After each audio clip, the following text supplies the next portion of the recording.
이 시간 우리에게 주시는 하나님의 말씀, 마태복음 19장 16절에서 22절까지 말씀입니다. 신약 성경 32쪽입니다. 어떤 사람이 주께 와서 이르되 선생님이여 내가 무슨 선한 일을 하여야 영생을 얻으리이까? 예수께서 이르시되 어찌하여 선한 일을 내게 묻느냐? 선한 일은 오직 한 분이시니라. 내가 생명에 들어가려면 계명들을 지키라. 이르되 어느 계명이오니이까? 예수께서 이르시되 살인하지 말라, 간음하지 말라, 도둑질하지 말라, 거짓 증언하지 말라, 내 부모를 공경하라, 내 이웃을 내 자신과 같이 사랑하라 하신 것이니라. 그 청년이 이르되 이 모든 것을 내가 지키었사온데 아직도 무엇이 부족하니이까? 예수께서 이르시되 내가 운전하고자 할진대 가서 내 소유를 팔아 가난한 자들에게 주라. 그리하면 하늘에서 보화가 내게 있으리라. 그리고 와서 나를 따르라 하시니 그 청년이 재물이 많음으로 이 말씀을 듣고 근심하며 가니라. 아멘. 샬롬. 주님의 평강이 함께하기를 소원합니다. 예수님은 여러 사람을 만나주셨습니다. 그 중에는 가난하고 소외된 자도 있었고 병든 자도 있어요. 또 부자 청년도 있습니다. 어느 날 한 부자 청년이 와서 예수님께 물었습니다. 부자 청년인데 그 청년 때 벌써 부자가 된 사람이에요. 어떻게 보면 세상적으로는 성공한 사람이죠. 그의 관심사, 그의 질문은 무엇이었을까요? 요즘 우리의 관심사, 우리가 하나님께 묻고 싶은 질문이 있다면 그것이 무엇일까요? 그 부자 청년은 예수님께 물었습니다. 예수님을 선생님이라 부르면서 선생님이여, 내가 무슨 선한 일을 하여야 영생을 얻으리까? 제가 볼 때는 이 부자 청년은 참 기특한 사람이에요. 부자지만 교만한 사람 같지도 않고 뭔가 영생에 관심이 있는 그런 사람으로 보입니다. 어떻게 하면 선한 일을 할 수 있을까? 또 선한 일을 어떻게 해야, 무슨 선한 일을 해야 영생을 얻을까? 여기에 관심이 있다는 것. 이런 질문을 한다는 것도 참 쉬운 일이 아닙니다. 영생을 어떻게 얻지? 영생을 얻기 위해서 내가 무슨 선한 일을 해야 되지? 이런 질문을 한다는 것. 제가 볼 때는 교회 안에도 그런 질문을 가지고 있는 분이 계시다면 참 기특한 분이구나. 하나님이 보실 때 그렇게 보실 것 같아요. 선생님이여, 내가 무슨 선한 일을 하여야 영생을 얻으리까? 그런데 처음부터 잘못된 출발점에 서 있습니다. 왜냐?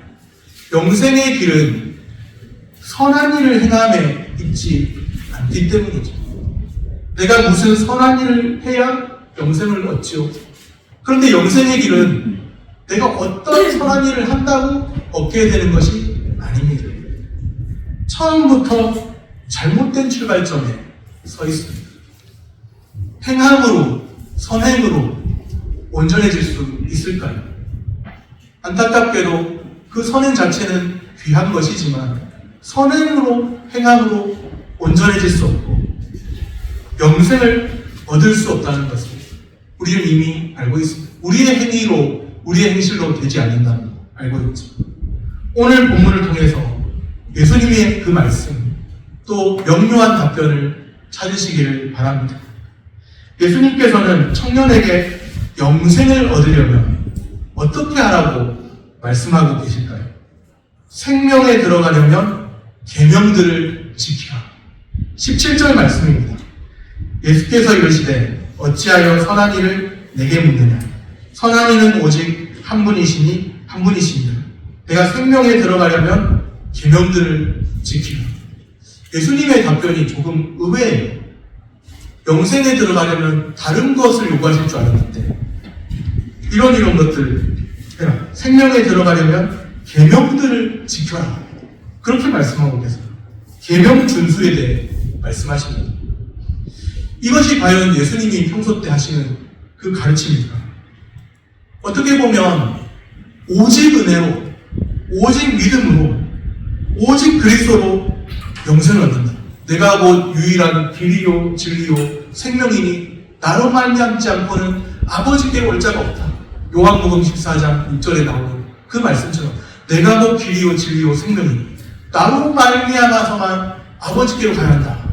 그래서 오직 은혜고 오직 믿음이고 오직 그리스도다. 그렇게 영생을 얻는 것이다.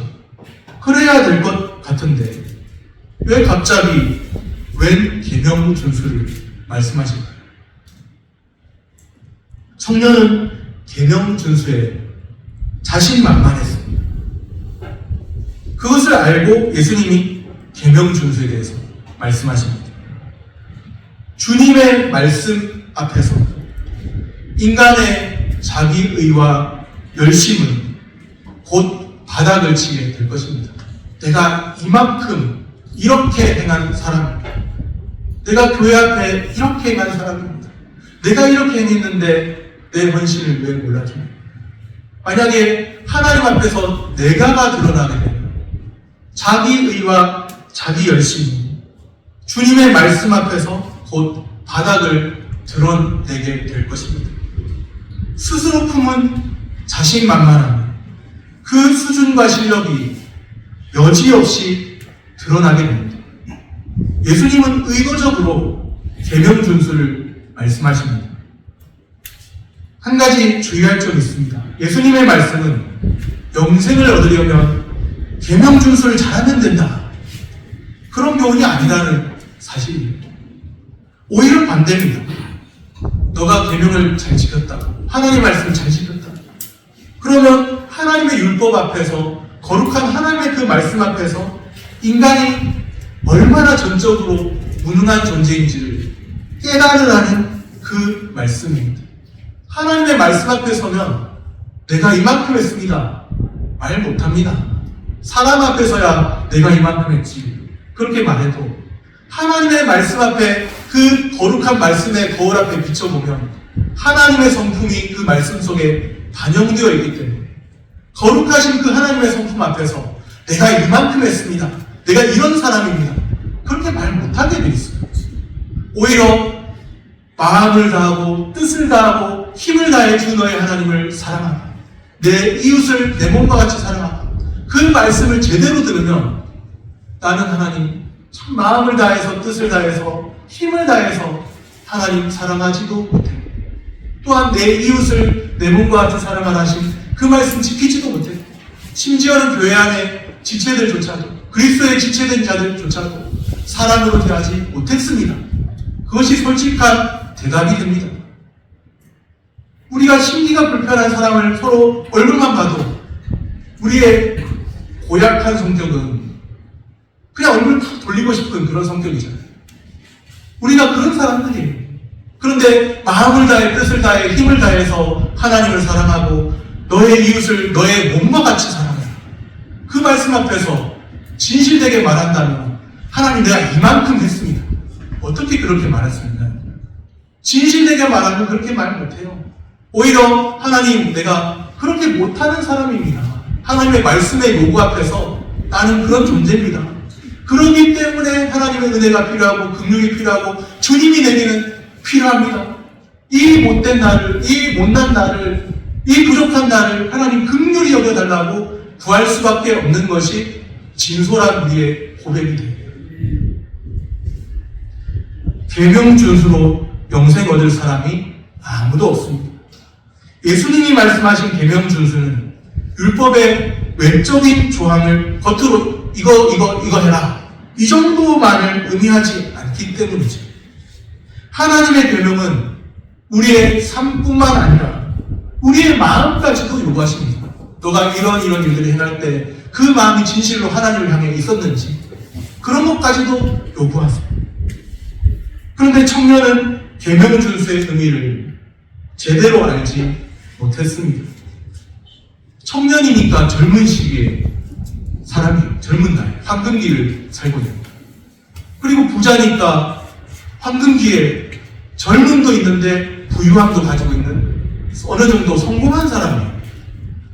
그런데 더군다나 영생에 대한 관심, 보통 사람들은 잘 같지도 않을 것 같은 영생에 대한 관심, 하나님에 대한 관심도 있어요. 아주 기특합니다.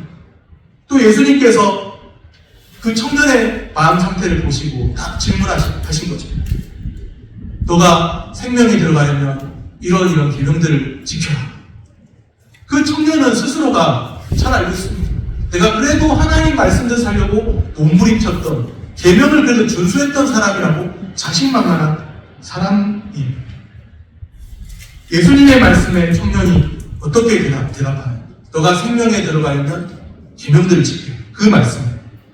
청년은 모든 계명을 지켰다고 대답합니다. 얼마나 자신만만한, 모든 계명을 지켰다. 20절 말씀입니다. 그 청년이 이르되 이 모든 것을 내가 지키었사오되 아직도 무엇이 부족하니? 세상에 부족함 없는 사람이 어디에 있을까요? 하나님 앞에서. 그런데 자신을 잘 들여다보지 못해요.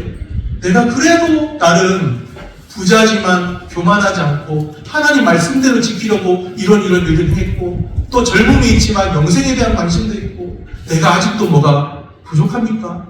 이 정도 헌신했으면, 이 정도 하나님 말씀 지켰으면 된 것 아닙니까? 내가 아직도 무엇이 부족합니까? 그러고 있어요. 청년은 모든 계명을 지켰다고 생각했죠. 하나님은 율법의 외적인 조항뿐만 아니라 우리의 마음과 삶까지도 요구하십니다.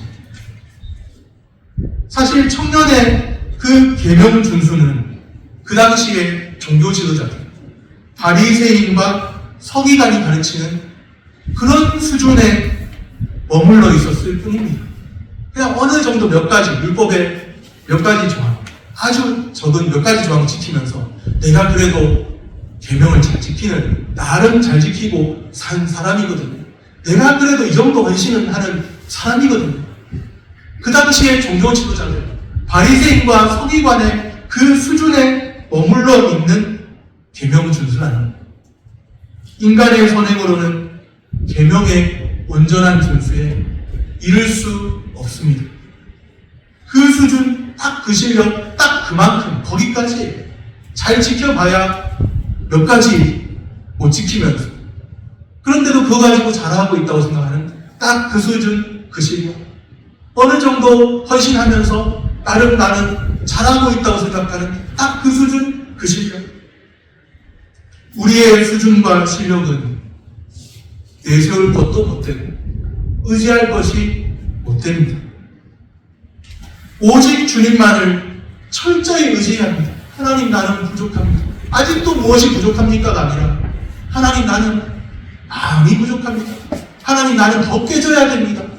더 부서져야 되고 더 무너져야 되고, 하나님 앞에서 주님이 다시 나를 일으켜 세우셔야 됩니다. 나는 참 하나님 앞에 부족함이 많은 자입니다. 온전하고자 했지만 그렇게 안 되는 사람입니다.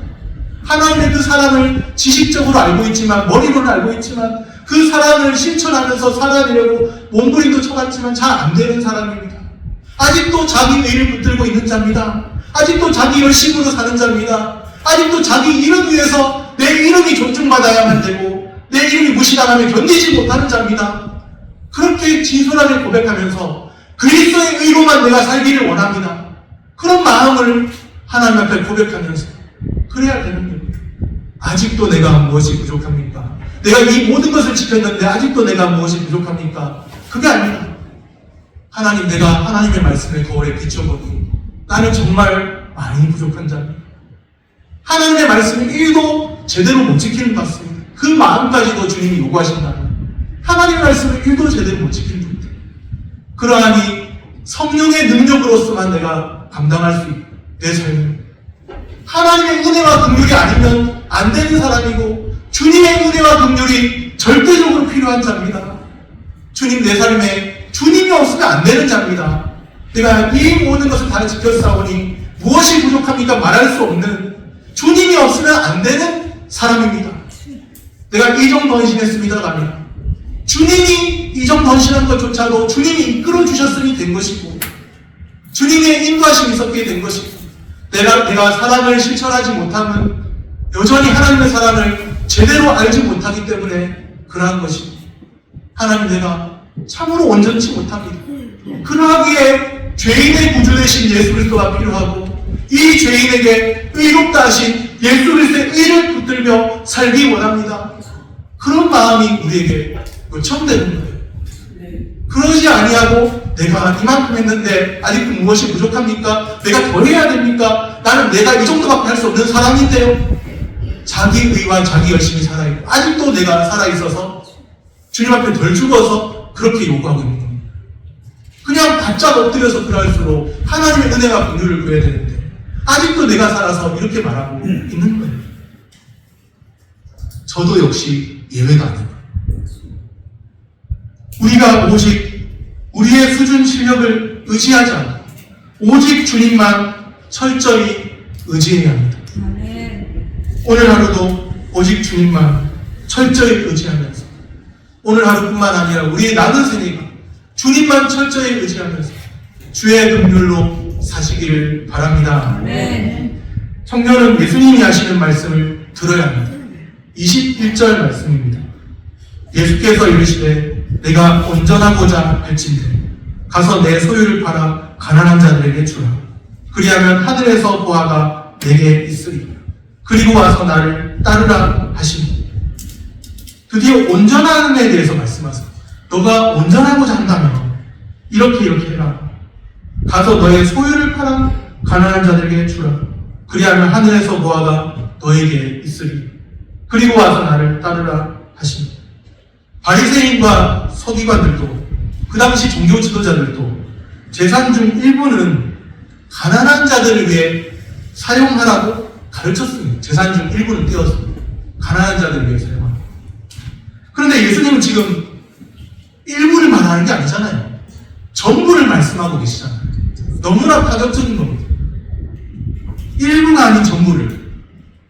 쉽게 말하면 내가 이 정도 했는데 이 정도 주님을 위해서 내가 참고 견디면서 이 정도 헌신하고 했는데 이 정도 사랑으로 수고하고 했는데 더하라는 거예요. 부족하다는 거예요. 너의 전부를 하나님의 사랑 앞에서 그 사랑으로 너의 전부를 바치는 그 심정으로 살라고 말씀하시는 거예요. 아니 너가 온전하고자 할진대 가서 너의 소유를 팔아 가난한 자들에게 줘. 그리하면 하늘에서 보화가 너에게 있을 것이다. 그리고 와서 나를 따르라. 이 말씀을 듣고 부자 청년은 황당하다 생각했어요. 나는 선한 일을 했거든. 계명을 지켰다고 했죠. 내가 이 모든 것을 지켰어. 나는 선한 일을 많이 했다고 생각했고 그래도 이렇게 부자지만 교만하지 않고 말씀을 지키며 살았다고 생각했는데 나름 돕기도 했을 것 같아요. 그런데 너의 전부를 너의 소유를 팔아서 가난한 자들에게 주고 하늘에서 보화가 있을 것이니 와서 나를 따르라. 너가 정말 영생에 대한 관심이 있느냐? 정말 생명에 들어가기 위한 관심이 있느냐? 그러면 이렇게 하라. 모든 소유를 다 팔아 가난한 자들에게 나누어 주고 주님을 따르라고 하십니다. 상당히 파격적인 요구죠. 우리 각 사람에게 주님이 요구하시는 것은 또 다를 수도 있죠. 어떻게 보면 황당한 말씀 같아요. 왜 이토록 황당한 말씀을 주님이 하실까요? 이 청년에게는 그의 소유가 일종의 우상이기 때문입니다. 이 청년에게 제일 우상이고 걸림이 되는 것이 무엇인지를 주님은 알고 계십니다. 그것까지도 내려놓을 수 있느냐? 우리에게 주님이 말씀하시고 물으신다면 또 다른 요구를 하실지도 모릅니다. 너의 존재 전체를 나에게 줄 수 있는 하나님의 사랑에 응답하여 그리할 수 있는 우리가 우상으로 여기는 그 무엇에 대해 말씀하실 것입니다. 청년에게 있어서 부족한 한 가지입니다. 그런데 모든 것을 그것 때문에, 그 재물 때문에, 그 부유함 때문에 모든 것을 잃을 수도 있는 그것이 걸림이 되기도 합니다. 치명적인 약점이 되기도 한다는 거예요.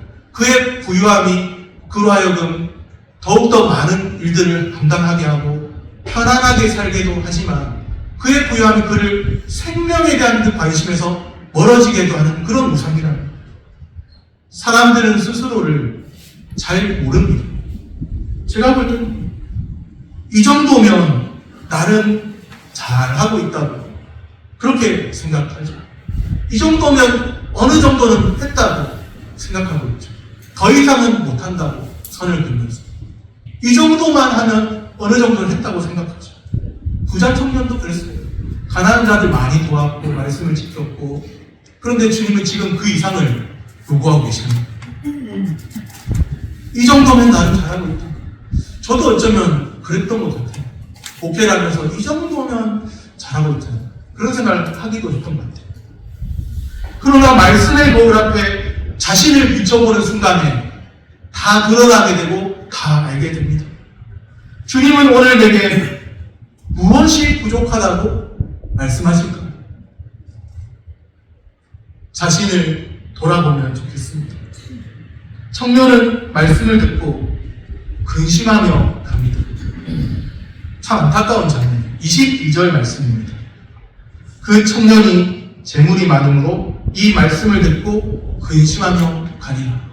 그 청년은 이 순간에 주님의 말씀을 듣고 걸림이 됐어요.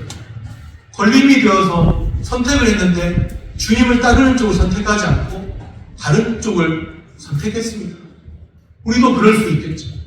주님이 내게 무엇을 요구하셔도 나는 주님의 말씀 듣지 않고 그냥 내 판단대로 내가 중요하다고 여기는 그것을 붙잡고 가겠습니다. 그럴지도 몰라요. 그게 참 안타깝다니. 그 순간에 한 번만 더 낮아지고 엎드려지고 하나님 안 되는데 잘 안 되는데 내 인생 책임져 주실 거죠? 그러면서 주님 앞에 엎드리면 주님이 그 청년을 더 기특히 여기시고 더 붙잡아 주시고 그러지 아니하실까요? 책임져 주지 않으실까요? 그런데 안타까운 장면이 돌아서고 있습니다. 내 한계는 여기까지입니다. 나는 이거 못 내려놓습니다. 이건 내게 큰 거거든요. 주님은 내게 너무 큰 것을 요구하십니다. 못 내려놓겠습니다. 다른 건 다 하겠는데 내가 이거는 못하겠습니다. 그러면서 근심하고 주님의 말씀이 걸림이 되어서 근심하고 돌아가는 참 안타까운 장면이에요. 이렇게밖에 할 수 없었습니다. 나중에는 모르겠어요. 성경에 기록이 안 나옵니다. 나중에는 다시는 돌아섰을지도 모르죠. 그러나 이 순간에 주님이 요구하시는 것이 있는데 너가 말씀 잘 지켰지. 다 안다. 그런데 나는 더 했으면 좋겠다.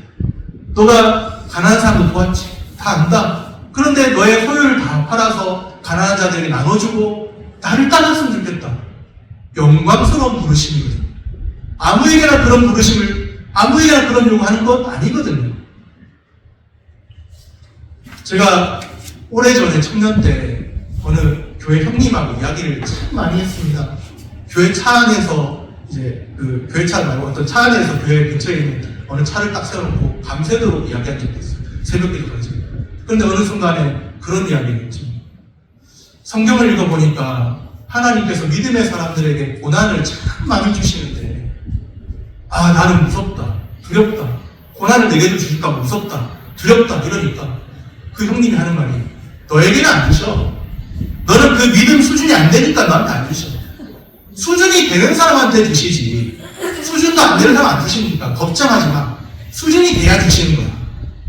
이 청년에게 그런 요구를 하나님이 하실 때는, 주님이 하실 때는 그래도 주님을 따르기를 원하는 그 마음으로서 영광스럽게 부르신 겁니다.